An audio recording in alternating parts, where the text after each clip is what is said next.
Hi Vilas, welcome to my channel ராகுல் stories. நம்ம இன்னைக்கு இந்த வீடியோவில் எந்த படத்தை பற்றின ரிவ்யூ பார்க்க போகிறோம் அப்படின்னா, நம்ம துல்கர் சல்மான் நடிப்பில் வெளிவந்திருக்கிற படம் தான் காந்தா. ஸோ இந்த படம் இப்போ தேட்டர்ஸில் வெற்றிகரமாக ஓடிட்டுருக்கு. ஸோ இந்த படத்தை பற்றின ஒரு ஷார்ட் ரிவ்யூ தாங்க பார்க்க போகிறோம்.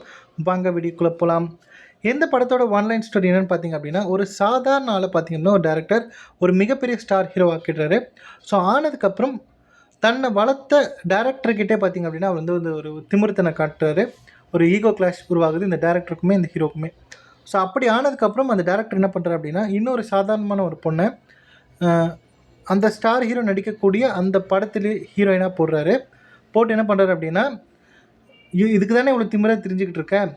ஸோ உன்னை விட இந்த பொண்ணு ஒரு பெட்டரான ஆக்ட்ரஸ், இந்த பொண்ணு ஒரு மிகப்பெரிய ஸ்டார் ஆக்கி நான் காட்டுறேன்டா, உங்கள் கொட்டத்தை அடக்கிறேன்டா அப்படின்னு சொல்லிட்டு அந்த படத்தில் அந்த பொண்ணை கேஸ்ட் பண்ணுறாரு.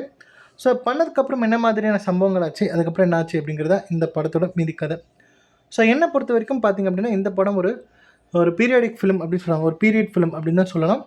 இந்த படத்தை எதை இன்ஸ்பயர் பண்ணி எதை தழுவி எடுத்திருக்கேன் அப்படின்னு சொல்லிட்டு இந்த படத்தோட டைரக்டர் செல்வராஜ் செல்வமணி என்ன சொல்லியிருக்காரு அப்படின்னா, நம்ம தமிழ் சினிமாவில் முதல் முறையாக சூப்பர் ஸ்டார் அப்படிங்கிற பட்டம் வாங்கினது வந்து பார்த்திங்கன்னா எம்கே தியாகராஜ பாகவதர். ஸோ அவருடைய லைஃப்பை தழுவி தான் இந்த படத்தை நான் எடுத்திருக்கேன் அப்படிங்கிற மாதிரி சொல்கிறாரு. பட் எனக்கு என்ன தோணுச்சு அப்படின்னா, என்னுடைய பர்சனல் ஒப்பீனியன் என்ன அப்படின்னா, ஸோ இதை பார்க்கும்போது அப்படி தோணலை. அவர் என்ன பண்ணியிருக்காரு, அந்த எம்கே தியாகராஜ பாகவதருடைய லைஃப்பில் நடந்த ஒரு சில இன்சிடென்ட்ஸை சில விஷயங்களை வச்சு அதை பேஸ் பண்ணி இந்த படத்தை எடுத்தாரோ அப்படிங்கிற மாதிரி எனக்கு தோணுச்சு. ஸோ அது மட்டும் இல்லை, இந்த படத்தோட ஃபர்ஸ்ட் ஆஃப் பார்க்கும்போது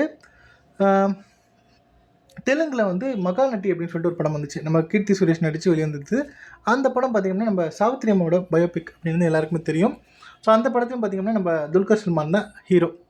ஸோ அந்த கதை வந்து இந்த ஃபர்ஸ்ட் ஹாஃபில் இது எடுத்துட்டாங்களோ அதே மாதிரி இருக்கும் அப்படிங்கிற மாதிரி தோணுச்சு இந்த காந்தா படத்தில்.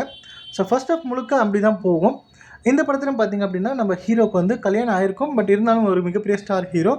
அதுக்கப்புறம் கூட நடிக்கக்கூடிய ஹீரோயின் தான் ஹீரோயின் வந்து 2 பேருமே வந்து லவ் பண்ணுவாங்க.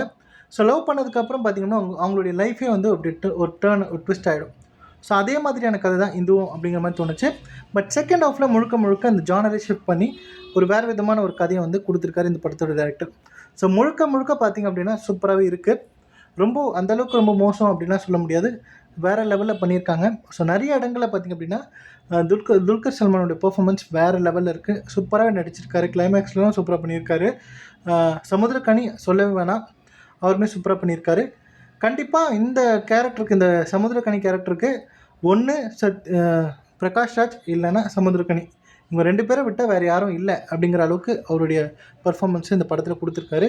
நம்ம ராணா தகுபதிக்குமே அவருடைய கேரக்டர் என்னவோ அது சூப்பராக பண்ணியிருக்காரு. ஸோ முழுக்க இந்த படத்தை பார்த்திங்க அப்படின்னா ஒரு பீரியட் ஃபிலிம், அதாவது எம்கே தியாகராஜ பாகவதருடைய கதை அப்படின்னு சொல்லும்போது உங்களுக்கு தெரிஞ்சிருக்கும் எந்த காலகட்டத்தோட படம் அப்படின்னு சொல்லிட்டு. எனக்கு பல இடங்கள் என்ன தோணுச்சு அப்படின்னா, இந்த படத்தை வெளியே போய் எடுக்க முடியாது. ஸோ முழுக்க செட்டில் தான் போட்டு எடுத்திருக்காங்க. இன்னமும் அந்த செட்டெல்லாம் வந்து நிறைய செலவு பண்ணியிருக்கலாமோ, கொஞ்சம் பட்ஜெட்டில் வந்து கொஞ்சம் அதிகமாக செலவு பண்ணியிருக்கலாமா அப்படி மாதிரி தோணுச்சு. நம்ம மொத்தமாகவே ஒரு 3 செட்டு அப்படி காமிக்கிற மாதிரி தான் இருந்துச்சு. அதுலேயும் ஒரு 2 படிக்கட்டு சீன் வருது, படிக்கட்டு செட்டு. ஸோ அதுலேயும் வந்து மொத்த படத்தையும் எடுத்து முடிச்சிட்டாங்களோ அப்படிங்கிற மாதிரி தோணுச்சு. தவிர கிட்டத்தட்ட ஒரு 2.5 மணி நேரத்துக்கு மேலே இந்த படம் போகுது. அப்படி இருந்தும் அந்த 2 மணி நேரம், அதில் 2 மணி நேரம் படம் பார்த்திங்க அப்படின்னா இந்த 2 படிக்கட்டு செட்லேயே பார்த்திங்கன்னா முடிச்சிட்டாங்களோ அப்படிங்கிற மாதிரி தோணுச்சு. ஸோ மற்றபடி இந்த படத்தை கண்டிப்பாக தியேட்டரில் போய் பார்க்கலாம். ஒரு டீசெண்டான வாட்ச் மேலேன்னு தான் சொல்லுவேன்.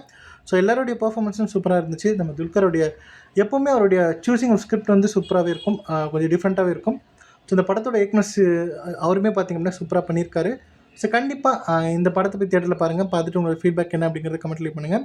ஸோ இந்த வீடியோ பிடிச்சிருந்தால் லைக் பண்ணுங்கள், ஷேர் பண்ணுங்கள். மறக்காமல் என்னுடைய ராகுல் ஸ்டோரிஸ் அப்படிங்கிற என்னுடைய யூடியூப் சேனலை சப்ஸ்கிரைப் பண்ணிவிடுங்க. தேங்க்யூ.